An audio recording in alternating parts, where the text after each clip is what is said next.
In August 2006, Norwegian police recovered the Scream, one of the most famous and powerful images in art history. In the past 12 years, it has been the target of thieves not once, but twice. Edvard Munch painted the image many times. One version, stolen in 1994, was recovered.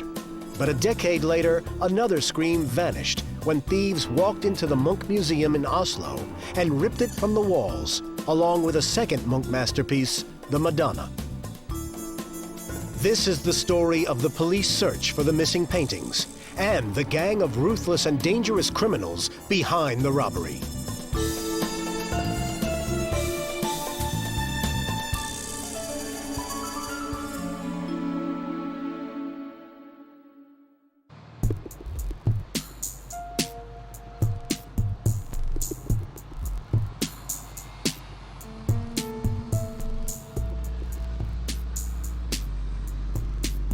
The world's media are gathering in an Oslo courtroom to hear the verdict on 6 defendants for their part in one of the most notorious heists in art history.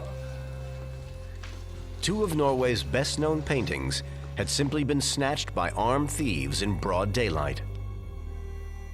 The theft of Edvard Munch's The Scream and the Madonna 2 years earlier shocked not only Norwegians, but art lovers across the globe. Many of the key players in the drama that unfolded in the previous years are here to witness the climax. Johnny Brenna, the undercover Norwegian detective. Jorunn Kristoffersen, a senior official at the Munch Museum where the paintings were stolen. Morten Huyem Arvik, the police prosecutor who had pieced together the evidence.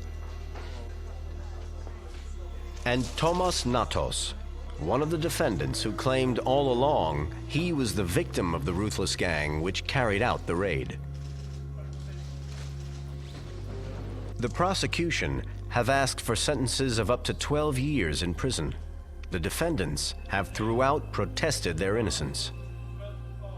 As the judge enters to deliver the verdict, there's an expectation that the thieves who carried out the audacious daylight raid to steal the Scream will finally be known.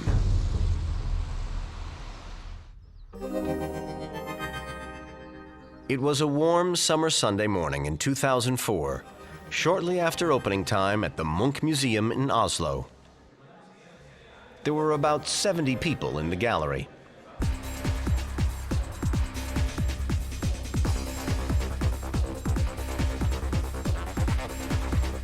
At 11:05, a car pulled up alongside the main building. 2 men got out and ran toward the entrance of the museum.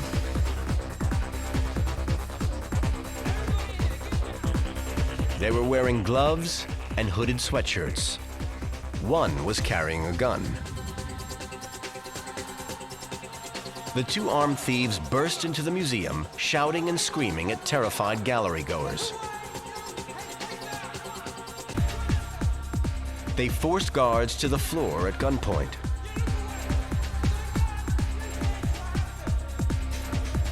As they made their way to the far side of the gallery, they threatened visitors, yelling and waving the gun as they went. When they reached their targets, the Scream and the Madonna, Munch's most famous works, they brutally snatched them from the walls. The 2 thieves ran out of the museum and across the lawn to their getaway car.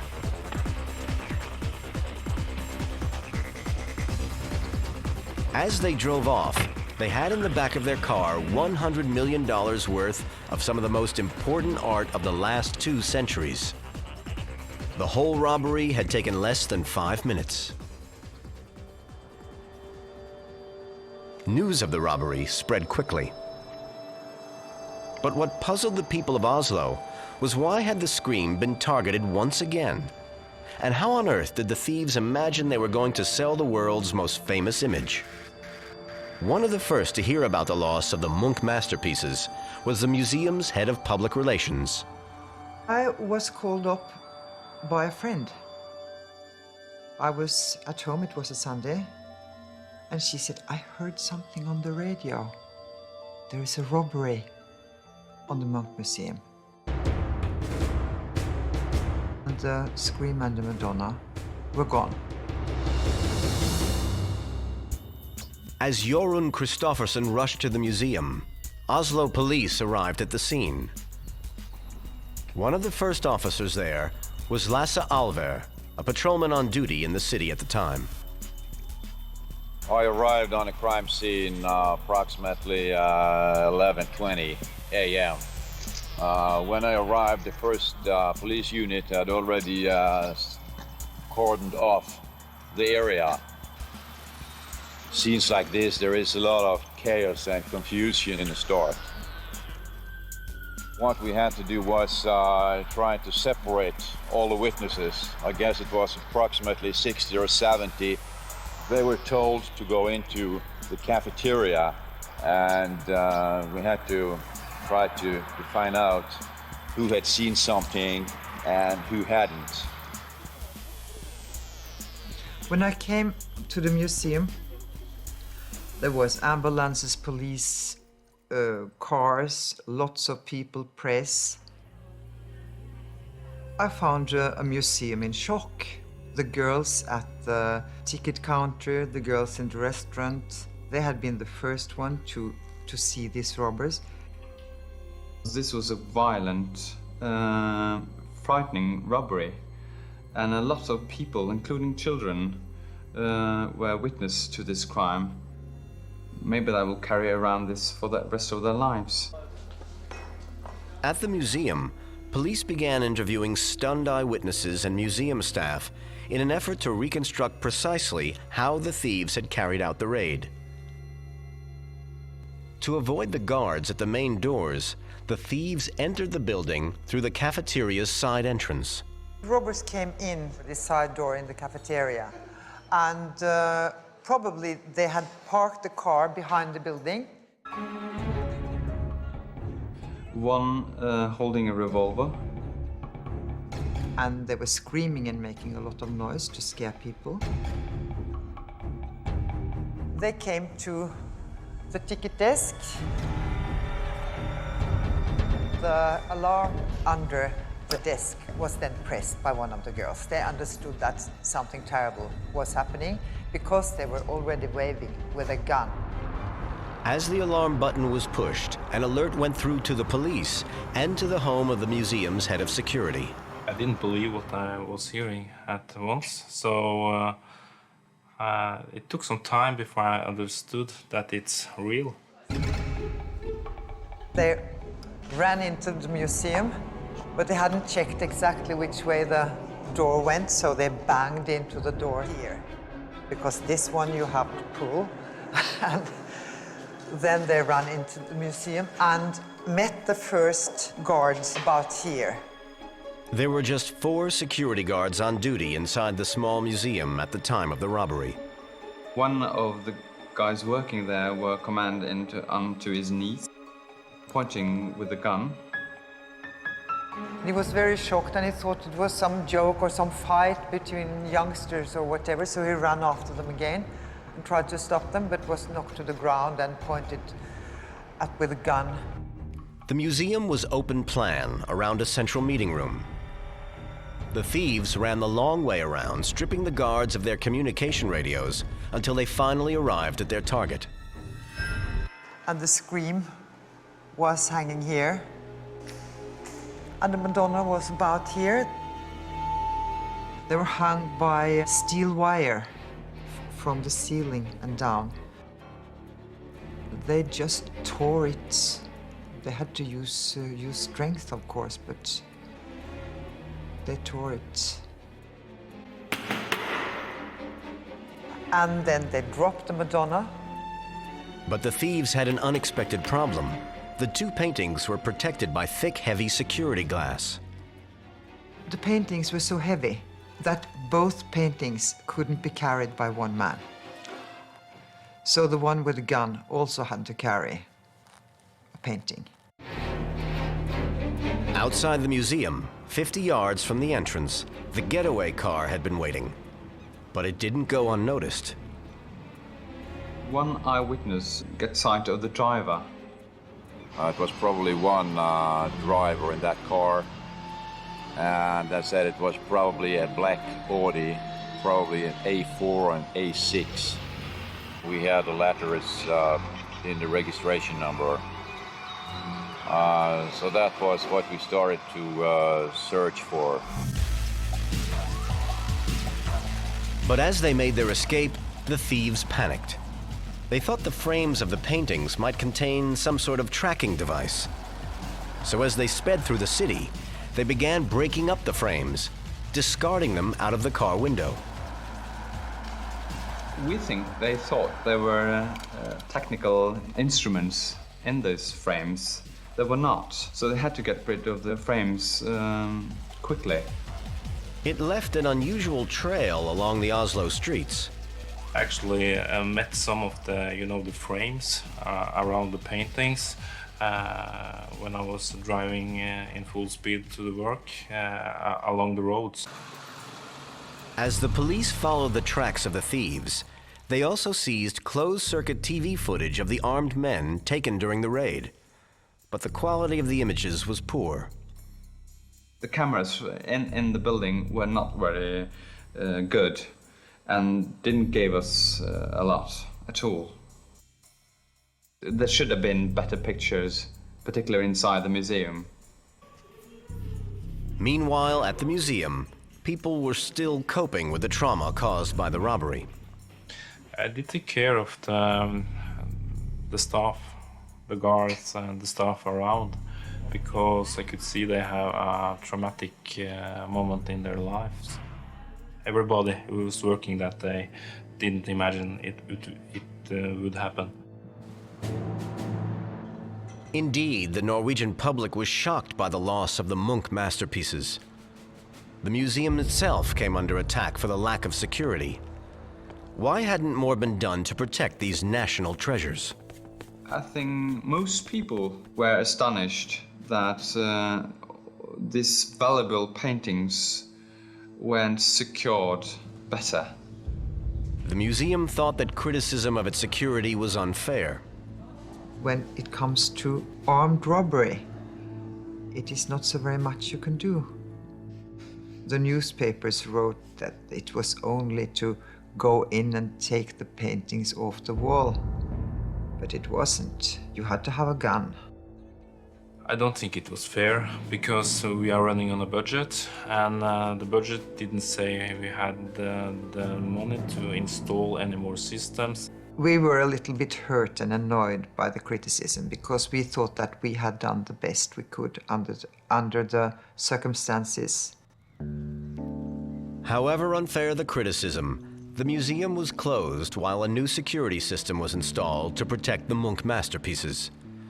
A leading security company was called in to help. With the Munch Museum, that's a difficult task because it's a small museum.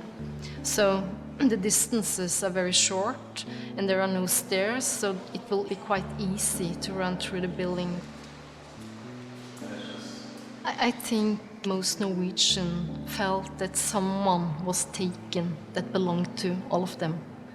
We feel that these pictures, they belong to us and they belong to the next generation. We can't allow something like that happening again.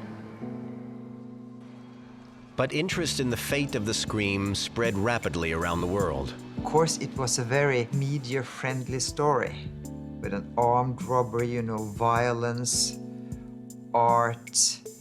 It was dramatic.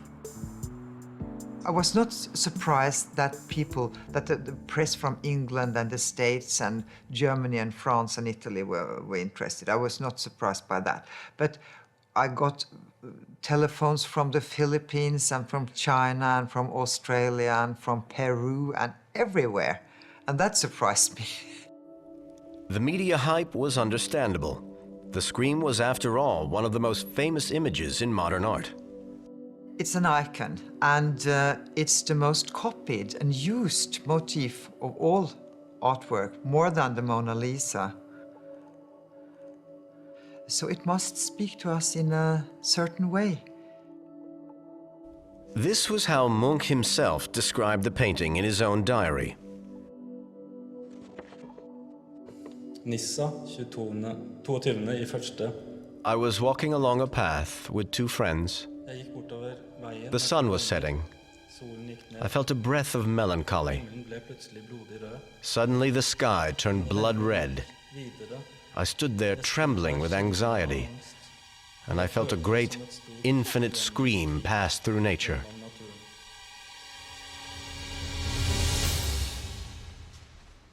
It's small wonder that the theft of such a masterpiece by a national hero should traumatize the people of Norway. Edvard Munch was, after all, Norway's most acclaimed artist. He was born in 1863, and during his lifetime developed a unique and powerful style that foreshadowed the anguish and anxieties of the 20th century. The Scream, above all, captured these concerns. Munch was highly prolific, and when he died in 1944, he left his artwork to the city of Oslo, and the Munch Museum was created. We have a collection here of 1,100 paintings, about 18,000 prints, and 3,000 to 4,000 sketches and watercolors and so on. Everything was in Munch's possession when he died. But the Scream held by the museum was not the only one painted by Munch. He used different mediums to create a series of paintings of the same image. There are 4 Screams, but they are not alike. The one we had here and the one in the National Gallery are the most similar, but they're not quite identical. Of course, we like ours best, so we hope that we will get it back. The pressure on the police to find the missing masterpieces was intense. In the hours immediately after the raid, officers traced the escape route taken by the thieves, thanks to the pieces of broken frames. We could follow this car up to a place not far from the museum. Found it a couple of hours after the armed robbery next to this tennis court. It was here that the gang almost certainly had a second vehicle waiting for them. Once they had parked the car here, they were picked up by 1 or 2 other vehicles, or they had 1 or 2 other vehicles already parked here.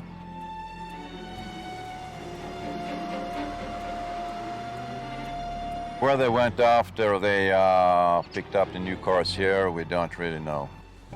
The thieves and the paintings had simply disappeared. Even the abandoned car provided few clues as to who they were or where the paintings might have gone. It was very difficult to find anything in that car. The interior had been sprayed with a dry fire extinguisher. The reason was clear to the police forensic team. So it should be difficult to find traces, human DNA, hair, fingerprints, whatever. But in their haste to get away from the abandoned car, the thieves left behind what police hoped might become a vital piece of evidence.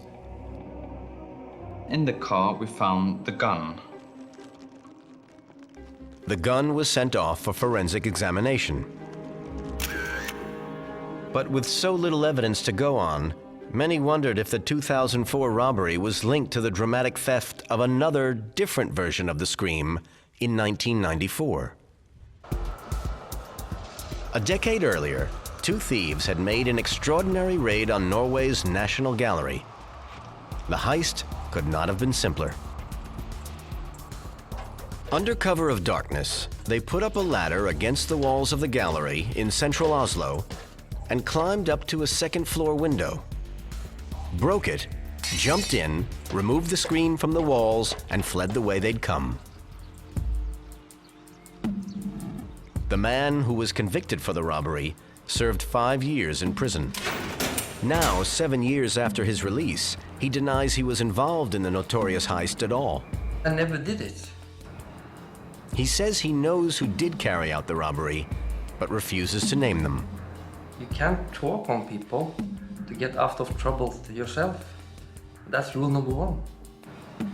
You have to keep shut anyway, even I will stay in prison for nothing. But I'm proud of that today, even. It's not surprising that the police picked up Paul Enge. A few weeks earlier, he had been spotted in the closed-circuit TV footage inside the National Gallery. That was not correct to put me in prison for that. They have no evidence. My interest for Munch at that time also already in 1994 was very big. I started to go to the museum, look at his art. That was also one of the things they used against me in the court. I was in the National Gallery 1 week before and looked at the paintings. In fact, Paul Enge was obsessed by the power of Munch's images. To satisfy this obsession, he had stolen another painting by Munch as long ago as 1988. He simply sneaked through the back of the Munch Museum, took the painting, and walked out. It's special to have something, he have done for 100 years ago on the wall home. So Paul Enge had stolen a Munch painting in the 1980s. He had been convicted of stealing one of Munch's screams in the 1990s. But despite this, police soon decided he was not a prime suspect for the armed robbery in 2004. As he said, it's not my style. I don't do it like this. Paul Enge is now back in prison for an unconnected offense. After getting a 5-year sentence for the first theft of the scream, he's wary about helping the authorities this time. The first time I say, okay, I can help you, bang, they think, of course, maybe I have something to do with it. And I don't want to be in prison for 9 years for this painting. But he believes he has contacts in the Norwegian underworld who could now help find the missing scream and Madonna. I think I am the man who can also get it back. Because Norway is very little and the people who doing crime in Norway is a very small group and very easy for me to get contact with, and they trust me. The authorities did not take up Paul Enge's offer to help find the missing paintings. But the problem for the Norwegian police was that they were no nearer themselves to getting the scream and Madonna back. But there was someone who knew precisely where they were.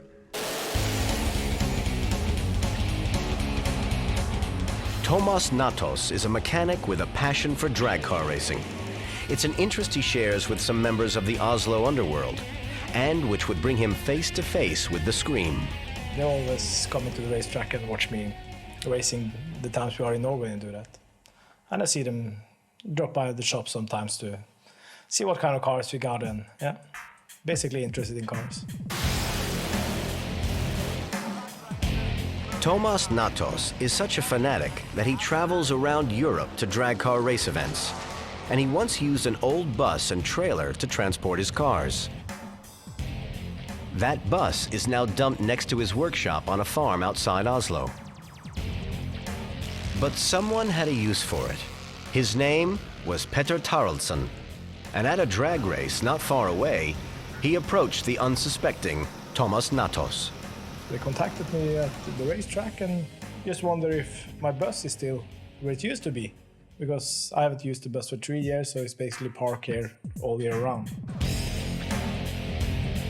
He asked me if he could put something in my bus. I told him no, and he didn't say that he's going to put anything, or I just said, yes, the bus is there, but it's not there to put anything in it. Tomas Natos thought nothing more about it, until he got a call on his cell phone while he was away, racing again, this time in Germany. Suddenly he called. Where are you and what are you doing? And I'm in Germany, and basically nothing else was said. I didn't think much about it until Sunday night when I watched the news on the TV at the hotel room that there's been a big robbery in Norway. The problem for the thieves was what to do with the paintings. The problem for Tomas Natos was who was using his old bus and what were they using it for. When he returned to Oslo, He went to see Petter Taraldsen, the man who had asked him about the bus. He wanted reassurance. I found him and I asked him, is it something in that bus that I have to worry about? He said, no, it's been taken care of or something. So I don't have to worry about anything, he said. But of course, there was something to worry about, as Thomas Natos was about to discover. Johnny Brenna is a plainclothes policeman working for the Oslo Organized Crime Unit. On the day of the raid, he received a call from one of his trusted informants in the Oslo underworld, Petter Rosenvinje. A couple hours after this armed robbery at the Munch Museum, an informer called me. Brenna's informant had seen reports of the robbery on the television news and wanted to know whether he had any more details about the getaway car. Rosenvinje had a special interest.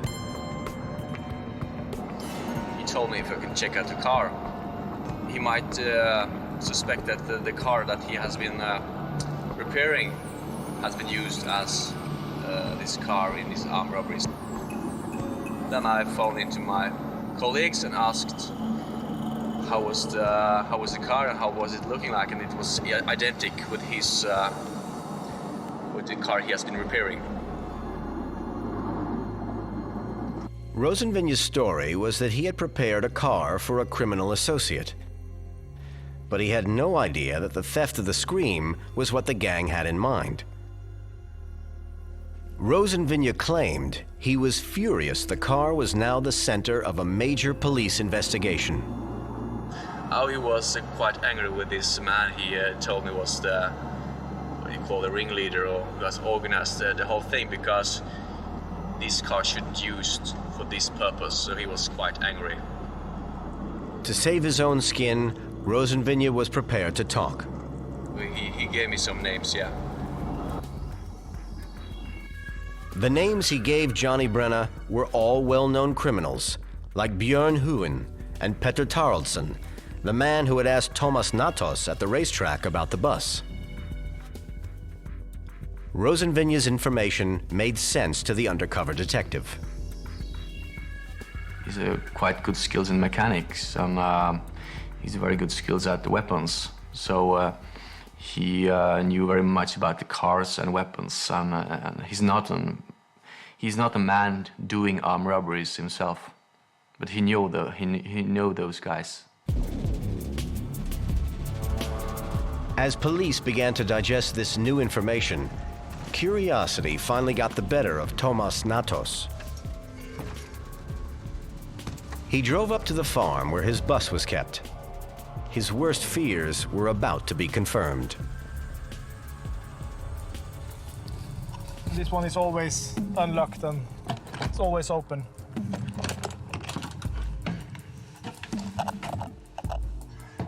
I went inside here and I was supposed to pick up something that was on this bench. I could see that somebody been there. So I went in here and the mattress was bowling, and underneath that mattress and the one down there was a painting in each bed. Didn't know what to do, actually. So, Scream and Madonna. Paintings that valuable in an open bus on a farm. I also thought about call the police. Probably 1,000 reasons why I should call in the thing, but it's one reason, and that is the safety of my life and my family's life. Perhaps Thomas Natos had good reason to be afraid. The question as to why the Scream and Madonna had been stolen was still unanswered.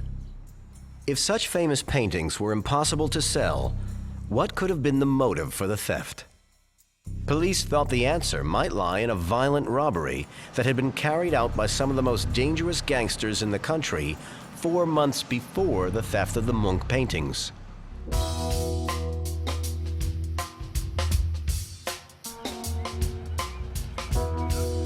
Stavanger is a quiet fishing port on the Atlantic coast of Norway, 150 miles from the capital, Oslo. But one spring day in 2004, it was the scene of a bank raid involving a scale of violence more reminiscent of Chicago or Detroit. 11 men dressed in full bulletproof uniforms and masks arrived in the town center. We're talking of many guys heavily armed. It's like a commando raid, it's like a military action, really. It was like the whole city has been taken, you know? The target of the armed gang was this building. At the time, it was the headquarters of a company called Nokas, Norway's Central Cash Services. As this closed-circuit TV footage shows, they destroyed the thick specialized security glass protecting the pile of money. With terrified staff locked in a different part of the building, the thieves loaded $2.5 million into bags. The robbery lasted just 15 minutes. It seemed like a ruthless but perfectly planned raid, but it was all about to go tragically wrong. Local police were alerted to the robbery while it was still in progress. The thieves were inside the building when the police arrived outside. What followed was a bloody shootout in the town center. And then the police got there, and the policeman was shot and killed. It was a quite shocking experience for Stavanger, but also Norway as a country, that someone could do that at daylight time. This was the biggest and most violent bank robbery Norway had ever seen. With one officer dead, a huge police operation swung into action to track down his killers and find the missing $2.5 million. The police investigation focused on a criminal network that over a period of little more than a decade had graduated from petty crime to armed robbery. The gang started to doing criminal things in the 80s in Oslo. They were starting with the car thefts, and they were doing with burglars, organized big burglars, and they were bursting up cash points as well. And this was in the 1890s. In the 90s, they started to do this armed robbery.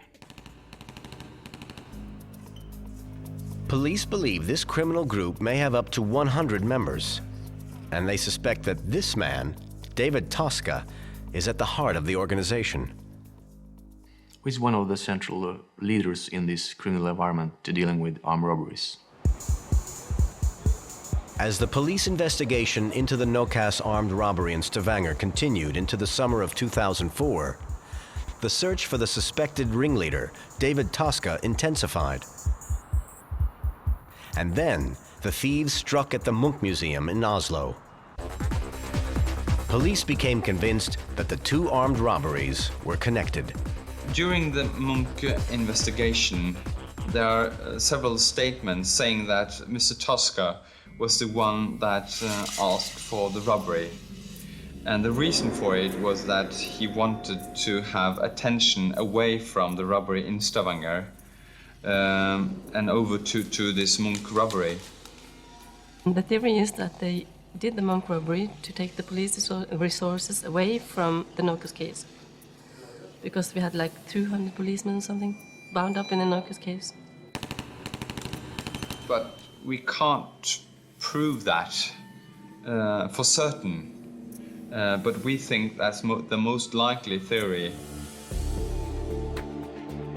There was plenty of circumstantial evidence to support the police theory.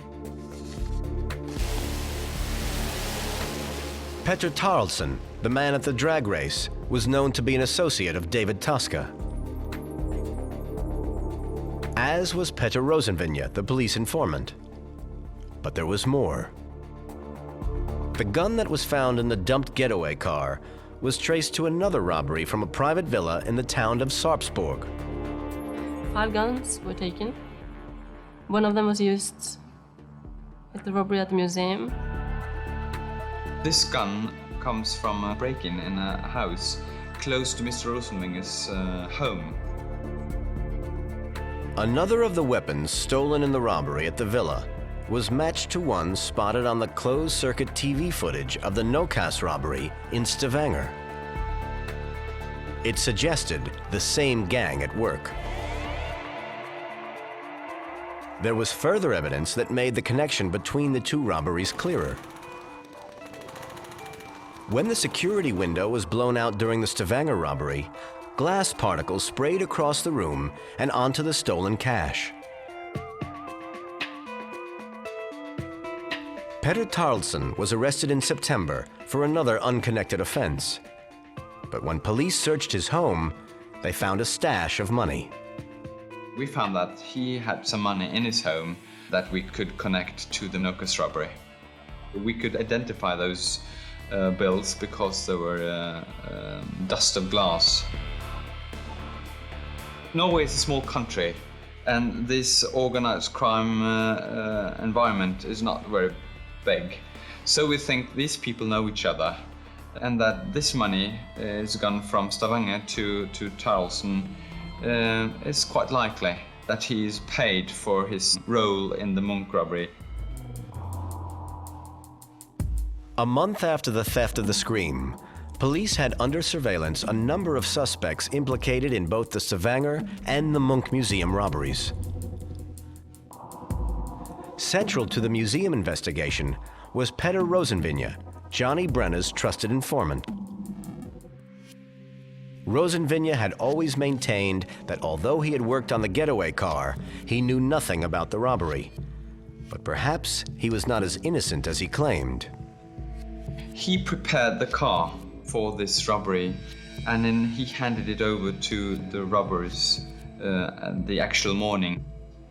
Those officers who were dealing with the investigations told me he was deeper in it, so that was quite difficult for me to have him land as an informer at that time. So I had to quit him like an informer and said, I can't talk to you. It will be wrong. He knew that his name was quite hot at that time. While police were now on the brink of arresting key members of the gang, they seemed no nearer to finding the paintings. But they were soon to get very close. The Scream and the Madonna were still hidden away in an unlocked derelict bus on a farm 15 miles from Oslo. Tomas Natos, the man who owned the bus, began getting calls from the gang, now anxious to move the masterpieces to a safer hiding place. Another guy contacted me and said they're gonna move it. He sounded a little bit stressed, and he said that the painting should be moved a long time ago, but something went wrong, I don't know what. He wanted me to help him with it, and so I don't want to help you with moving the things. Also, I just want them out of here, gone. The question now was whether the thieves could move the paintings before the police got to them. The police were already tapping the telephones of some key suspects. On September 23, 2004, the surveillance of the gang reached a crucial stage. We identified these guys only the day before, and we started to tap their phone the day before. At that time, we weren't sure that they were talking about pictures, because, of course, they didn't talk about pictures. They were talking about other things. It could be drugs, it could be everything. Tomas Natos had been told by the gang that they were about to remove the paintings from his bus. And after phone calls backwards and forwards, he finally did the arrangement to come and pick them up. As evening fell, a police surveillance unit followed a car belonging to one of the suspects. They trailed it along the quiet country road leading to the farm where Tomas Natos had parked his bus. This area is quite open. It's difficult to follow a car, so they had to stay behind and follow from a distance. The car disappeared into the farm, and the police kept watch. Then a second car arrived.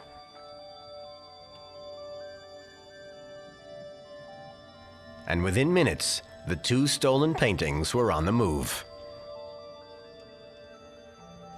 Police were within a few feet of the Munch masterpieces, but they had no idea. The police were meters away, but they didn't have an arrest team there. And they said that it was so difficult not to be discovered, so they didn't actually see what was going on. The police didn't put two and two together, so they made bad judgment, you know? Had we knew that the paintings changed hands that day, of course we have been there. But we didn't know. We got hold of that information afterwards. The surveillance team had a problem. There were now 2 cars to follow, and the police chose the wrong one. The Mercedes containing the Scream and the Madonna simply drove off into the night. They said that they couldn't get too close to it because it was dark. It wasn't dark. As I checked out, that day the sun went down 6:45. They were here 7 o'clock. It's not dark then. They said that there's only one road to that farm. And it isn't. It's 2. You can go the other way also. That's what the cars did. They split up and go like that. They could have had it then. We were quite close, yes. But it was worse than that. The Mercedes with the paintings was seen later by another surveillance team investigating the Stavanger robbery, outside the home of the fiancé of the prime suspect, David Tosca. The whereabouts of Edvard Munch's Scream and the Madonna were now a complete mystery. Meanwhile, the criminal obsession with the Norwegian artist continued. Over the last 12 years, 7 paintings by Munch have been stolen. In the spring of 2005, 7 months after the theft of the Scream and Madonna, it happened again. On the night of March the 8th, a car drove up to the luxury Refnes Hotel, 30 miles south of Oslo. The hotel is owned by an art collector with a passion for Edvard Munch. Shortly before the restaurant was due to close for the night, the thieves walked into the dining room and snatched 3 small works by Munch and fled. But within days, police had arrested 8 people, and the Munch pictures were back on the walls of the hotel. Unlike the Scream and Madonna, those masterpieces seem simply to have vanished. The search for the Scream and Madonna soon became an international obsession. The Norwegian police may have lost track of them, but there were plenty of people around the world who thought they knew exactly where they were and could help find them, sometimes by the most bizarre methods. We have had psychics and witches from the Philippines wanted to help us. They say they could tell us where the paintings were, but they needed another original work of Edvard Munch so that they could touch and feel the vibrations and so on. And then we had a man who was a psychic, and he had seen it in Denmark. Then he had lost contact with them for a long time, but then he had discovered them in America again. So they had been on water, and he couldn't feel the vibrations on water. And you know, I listen to this, I think it's interesting. Of course, I asked them to go to the police with it. The failure to find the Scream and return it to the museum seemed only to fuel public interest in the painting and the robbery. In Norway, it even spawned a children's board game in which art detectives go in search of the missing masterpiece. In the game, it's like the pictures are already stolen. It's not a game about how to steal a picture. The catastrophe has already happened, so it's a game that we try to get it back. So I thought that was a sort of that's the best I could do for the picture. But some people thought that making a children's game about the theft of a national treasure was in bad taste. It was a misunderstanding because I think they believed that it was a story how to become an art robber. The point of the game is really to retrieve the picture and to get the robber. which was precisely what Norwegian police were planning.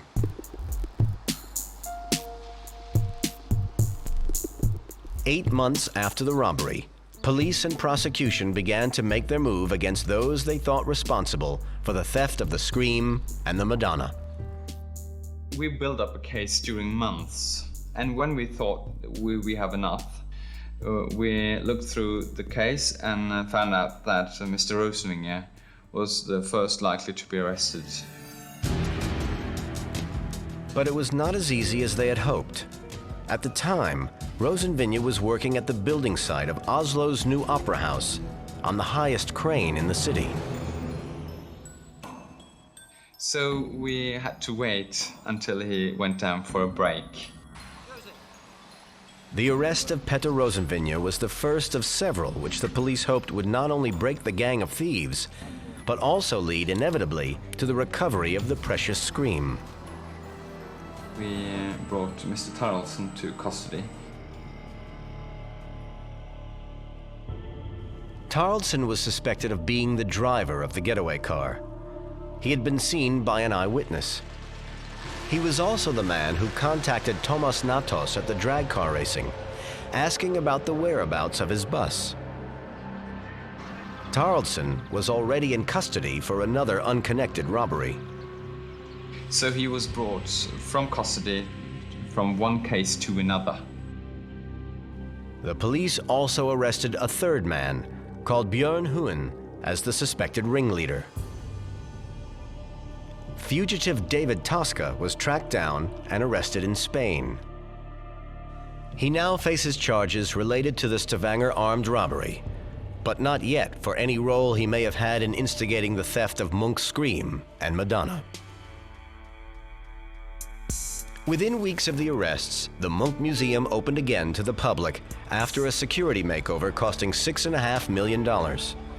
It had been closed for 9 months. The museum is determined it will never again be the victim of such a robbery. What we wanted to do was to put in some gates that were lockable so we could stop someone in case they should run in. And in addition, we wanted to make the museum less open, and that's the reason why there is a lot more walls in the museum today. Security at the museum is now more like that found at international airports. Visitors have to put their bags through a metal detector to prevent guns and knives being taken into the museum.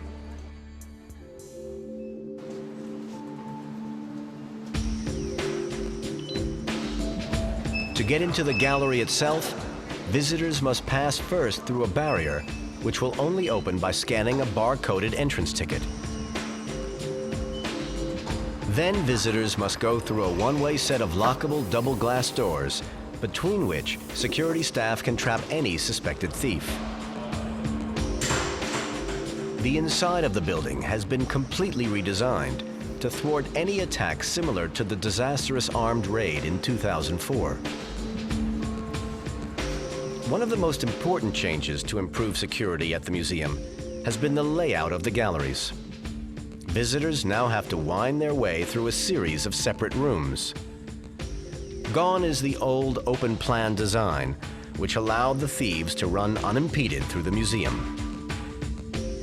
This used to be a wide open area, and what we have done is that we have created a labyrinth that makes it much less easy to run through the building, and you have a feeling of not being in control because you don't know what's behind the wall. There may be a guard there. And then, to get out of the museum, there is another barrier to slow the exit of a thief. The robbery itself took approximately 1 minute. The security measures, the physical barriers we see today, shall partly expand the time it takes to go into the museum, take a picture down from the wall, and be able to leave the museum. So it's possible for the police to come before they leave the building.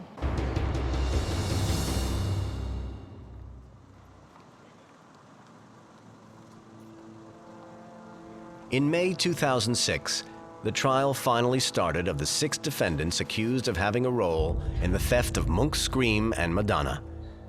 it was not an easy case for the police and prosecution. It's a difficult case to take to court because there is nothing here from the forensic. No evidence that could prove that some of these people were at the spot where the robbery found place.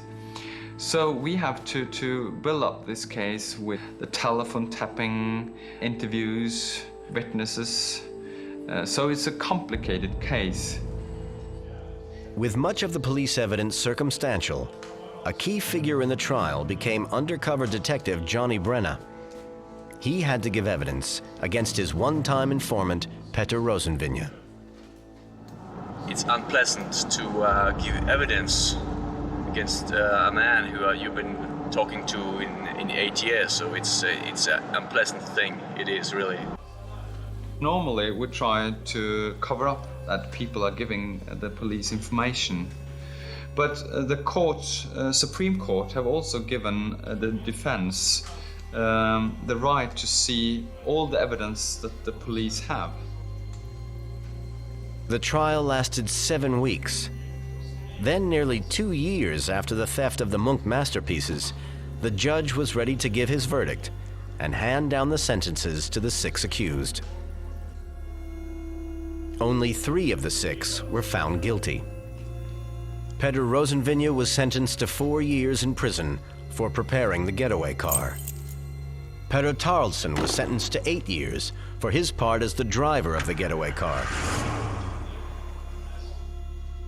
Bjørn Huen was given 7 years in jail for acquiring the car from Rosenvinge for the purpose of robbing the museum. Among those acquitted was a very relieved Thomas Natos, the owner of the bus where the paintings were stored in the weeks after the robbery. They did something wrong to me, and the people who did that, they are going to jail, and I like that. They can stay there forever. It's well up to me. All 3 of the men found guilty were charged with crimes involving the getaway car. All are appealing. Neither of the 2 men who actually carried out the armed robbery has been found or convicted. How long they will be kept in prison and what the sentence was is not so interesting. It's not so important for us. The important thing is that the paintings are still missing. The police may have found some of the gang responsible for the theft. Others are still at large, but finding the paintings seems as far away as ever. We think these paintings still are in the country, and we think we will be able to bring them back. But only time will show.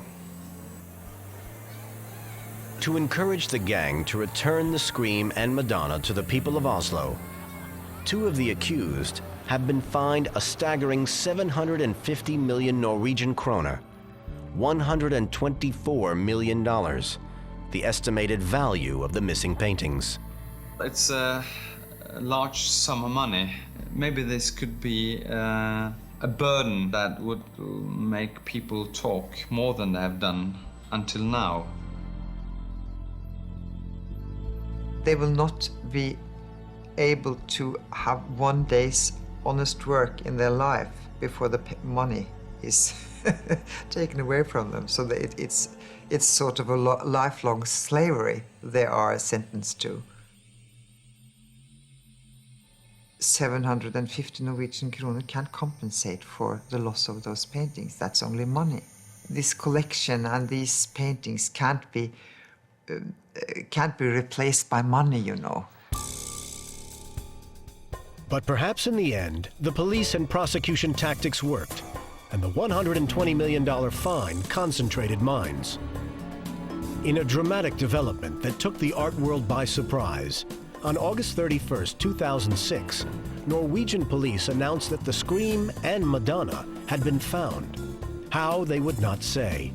At last, the painting inspired by a Norwegian sunset is back where it belongs, on the walls of the museum dedicated to the nation's most famous son.